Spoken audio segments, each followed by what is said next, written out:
Welcome back to IvanVentures, the podcast where we break down money, investing, and all the everyday choices that are shaping your future.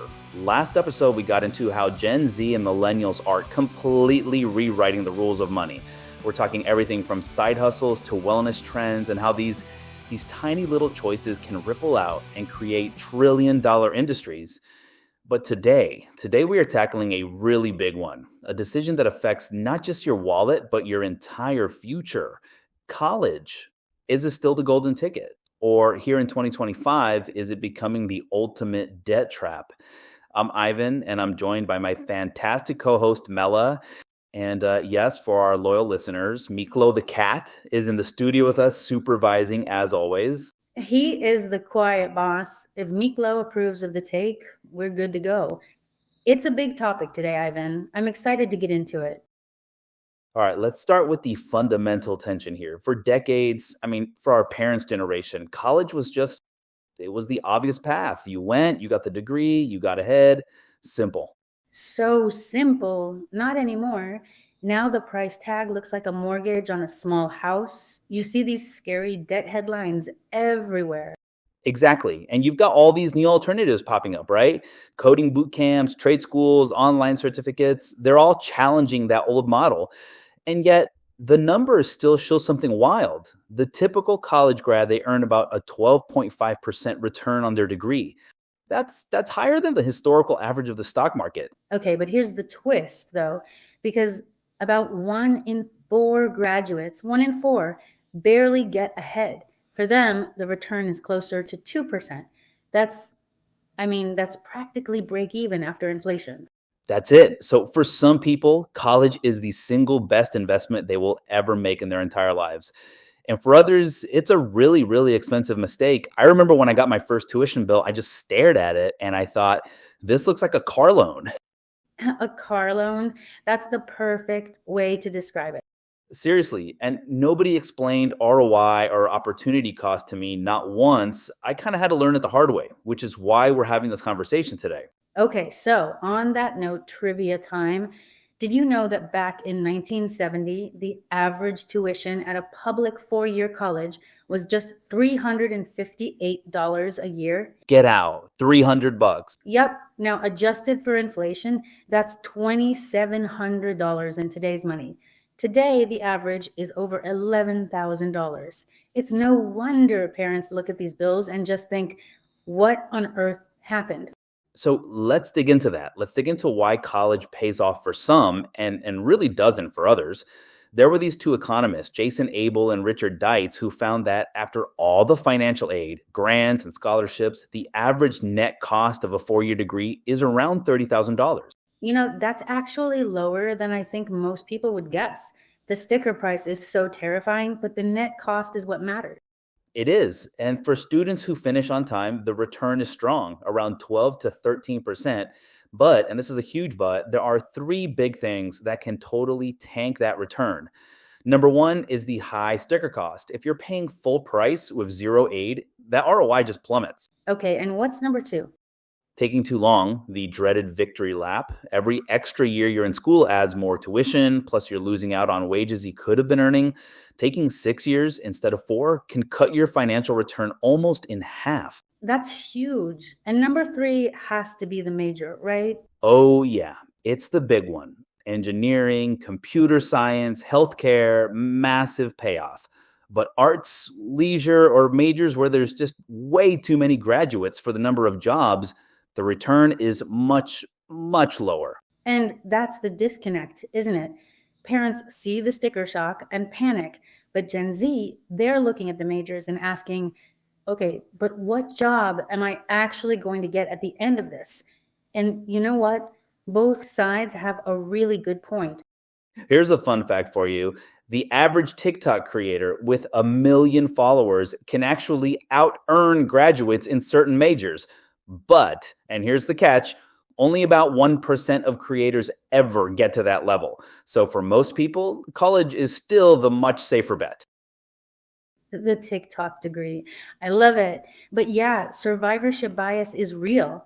So who really benefits from college then? Because it's clear not all students see the same results. Your median students, they generally do pretty well. Right, but that bottom 25% of grads you mentioned, barely above break even. That is a terrifying gamble. It is. And of course, wealthier students often benefit more because they have the networks, the test prep, the safety nets if things go wrong. But, and here's the part that really surprised me, studies show that the students who are least likely to attend college in the first place, they often benefit the most when they do. Wow, that's actually really powerful. So for them, the degree is less about just the salary and more about like breaking cycles, opening doors for their family that were always closed before. Which brings us to another trivia break. Did you know that on average, college grads earn $1 million more over their lifetime than high school grads? $1 million. That's the number everyone hears. But that word average is doing a lot of work there, isn't it? So much work. That average hides these massive gaps. Engineers and CS majors might earn millions more, while some other majors barely outpace high school earnings at all.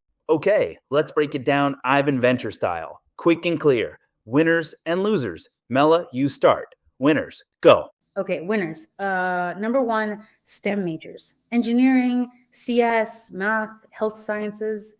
Students who graduate in 4 years, on time. Students with great scholarships or strong financial aid packages. And affordable in-state public schools. Okay, flip side, losers. Oof. Okay, number one here is definitely dropouts. All of the debt with none of the degree. It's the absolute worst case scenario. Yeah, students who take 6 years or more. Expensive private schools if you don't have good aid. And like we said, majors that are oversaturated or in low demand fields with no clear job path. And that's the reality check. It's why this whole conversation about ROI matters so much, because two people can walk across the same stage, get the same diploma, and have completely different financial outcomes. And look, this isn't just us talking. Some of the biggest voices in business and culture have weighed in on this. You've got Ray Dalio, the billionaire investor, who says education is literally foundational for society. And then there's Warren Buffett, who famously said, the best investment you can make is in yourself. He actually credits college with sharpening his communication skills, which made him a better investor. Which is so interesting. And then Bill Gates, probably the most famous dropout in history, even he insists that higher education can still be transformative, but only when it adapts to the modern world. Right. And I love what Malcolm Gladwell says. He reminds us that prestige isn't everything. It's about finding the environment where you can thrive, not just the one with the famous name. Speaking of adapting, here's a crazy piece of news. Harvard just announced that starting in 2025, families that make up to $200,000 a year will get a free tuition. Wow, wait, 200,000? That is huge. That shows that even the most elite schools on the planet know they have to change. Which brings us to the bigger picture. At the end of the day, we've talked so much about ROI, but college isn't only about that. It's also about passion, right? Discovering what actually lights you up. Totally. And the relationships, the friends and mentors who end up shaping your life forever. You can't put a price on that. And the skills, not just the stuff you learn in class, but teamwork, resilience, creativity. That's the stuff you carry with you no matter what job you end up in. Exactly. Parents might focus on the future paycheck and students might focus on the experience. But the truth is, both matter. They have to. So let's land the plane. Is college worth it? For many, yes, absolutely. For some, probably not. But the real question isn't, is college worth it? The real question is, how do you make it worth it for you? Be smart about the costs. Choose your major with intention. Finish on time. But also, please don't forget the bigger picture, because the real return on investment isn't just the salary. It's the growth, the friendships, the resilience. It's the passion that's going to fuel the rest of your life. And that's something I think parents, Gen Z, and millennials can all agree on.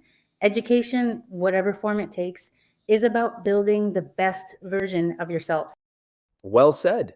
Thanks for listening to IvanVentures. Parents listening, send this to your kids. Students, send this to your parents. Start the conversation tonight. And next time, we're going to compare college to all those alternatives, trade schools, boot camps, and the new learn and earn models to see how they really stack up. Until then, stay curious, keep learning, and remember, the best investment you can ever make is always in yourself.